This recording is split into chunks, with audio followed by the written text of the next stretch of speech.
Hey,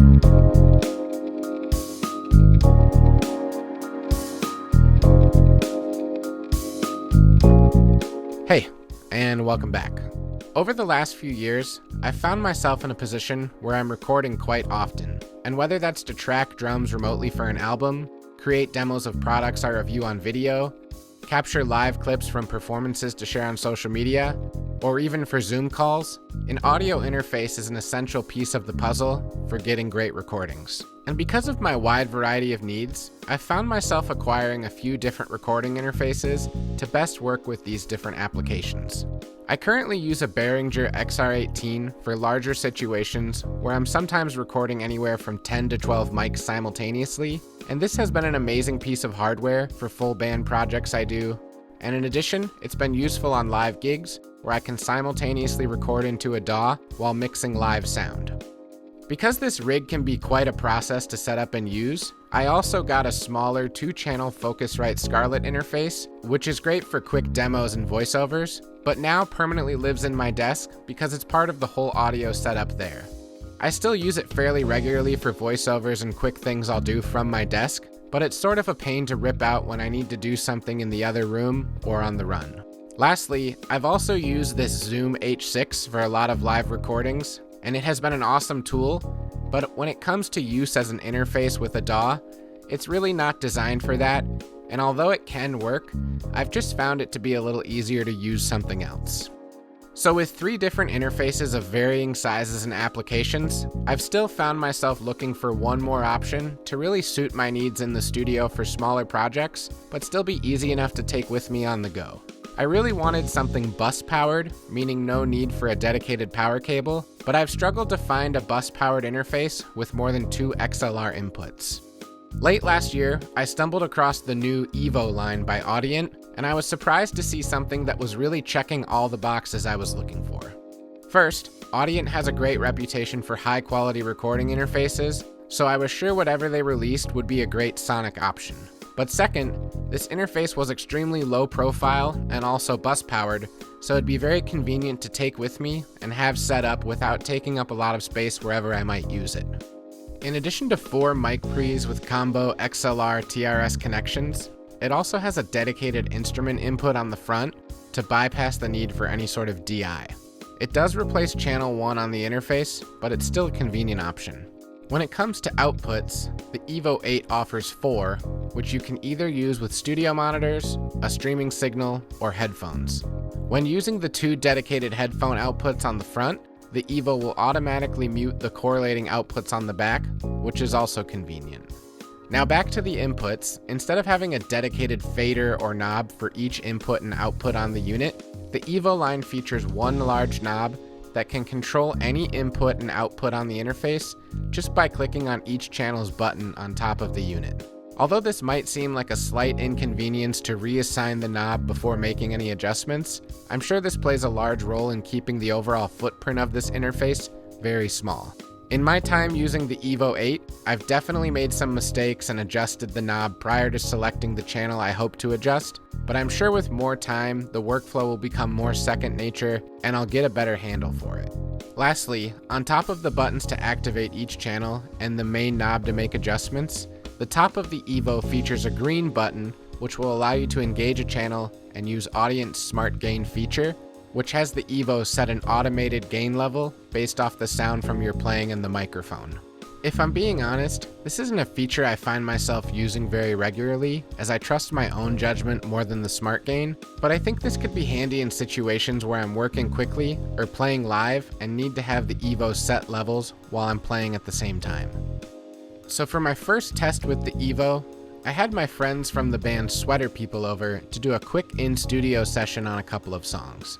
They were currently on an EP release tour, and my band Stuck on Blue had just played a show with them the night prior, and with this whole afternoon free in their schedule, they decided to come over and hang out at my space, and we figured it would be fun to do a few tunes in my studio, while also testing out the Evo on a small band setup. For this recording, I used a mono overhead and kick mic on the drums, a direct line from the bass, and a direct line from my Fender Rhodes. In addition, we were able to create 2 unique headphone mixes for the band while tracking due to the use of Evo's software app, which accompanies this interface. I recorded all of this into Logic, and of course we did a lot of processing and editing on the audio in post, but here's a quick sample of what we were able to come up with.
Alright, so as you can see, this unit worked extremely well for this application, and with me being involved in a number of smaller groups like this, I could see this interface being handy for demo sessions, rehearsal recordings, or even shows with the trio or quartet. My next test with the Evo was really my initial need for buying it, quick drum demos, which I record all the time for different videos and content I do. My previous interface worked fine with 2 channels, but left me pretty limited with options for adding any sort of close mics outside of the kick drum. So in this setting, I was able to not only use a mono overhead and a kick, but also a mic on the snare and the floor tom, giving me much more in terms of options for editing or isolating different mics in a demo. I captured some of my setup with the Evo app as well, just to show you how easy and convenient this is if you're not into using the one big knob on the actual unit. I much prefer this way of doing things, and I think it'd be really cool if Audient could update this app to feature some sort of storage setting so I could save presets for different applications I'm recording. Here's a quick cut from that recording for you to hear now.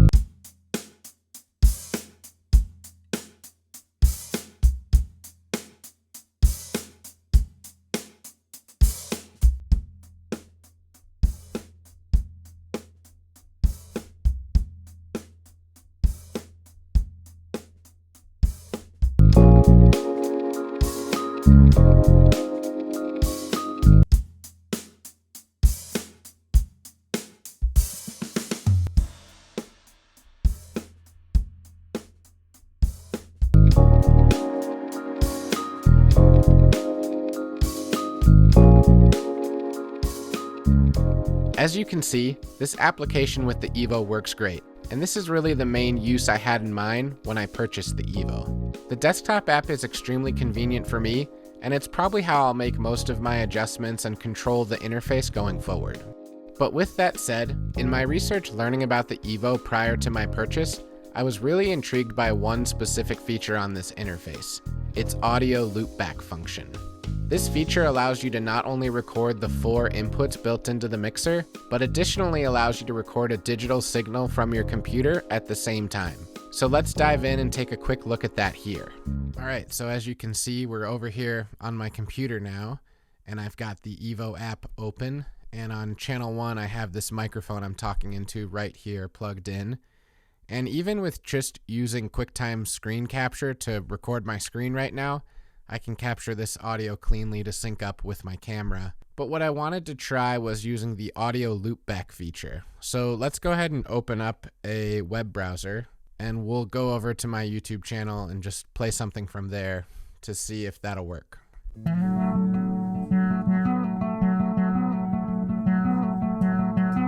Cool. So that's coming through the screen capture and in my headphones, which I have coming out of the Evo. And all within this app, I could create a little mix and balance between the computer audio and my microphone and any other microphones I would want to have plugged in. And this would be super convenient for streaming or doing some sort of web tutorial, and save me a lot of time from using one of those programs that can kind of manipulate your computer's audio sources to allow you to use your in-computer audio cleanly. But what I'd really love to try is opening up Logic and seeing how that would all work within there for recording separate tracks that I can mix later in post. All right, so we've got a Logic file, and this first channel will be my microphone. And then I'll go ahead and create a new track with 5 and 6. And this should be our computer audio. I'll go ahead and arm both of those for recording. And I can see my microphone showing up here and getting a signal.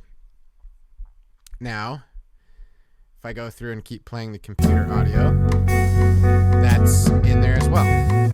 So let's go ahead and try to record this and see if that'll work. This is a test of the audio loopback feature within the Audient Evo 8, playing computer audio and a microphone simultaneously.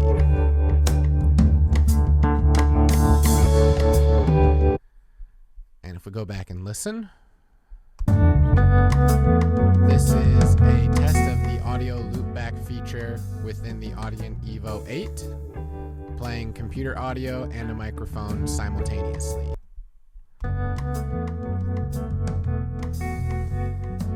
And this audio is pristine and as clean as it was on the actual video, so that is great.